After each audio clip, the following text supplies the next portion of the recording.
Vous êtes ici en plein cœur du CREAM, une station d'expérimentation qui travaille avec la Chambre d'agriculture et le département des Alpes-Maritimes. Ici, on étudie toutes les méthodes alternatives pour éviter l'utilisation de pesticides. Par exemple, certaines plantes qui ont l'apparence de mauvaises herbes sont en fait très utiles.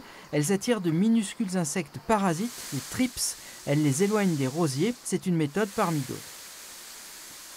Cette eau qui tombe, ces micro-particules d'eau vont diminuer la prolificité des femelles de thrips, c'est-à-dire qu'ils vont moins se développer, et ça marche aussi pour les acariens. Cette combinaison de méthodes, les plantes relais et le fait de mouiller les insectes, évite une très grosse partie des traitements.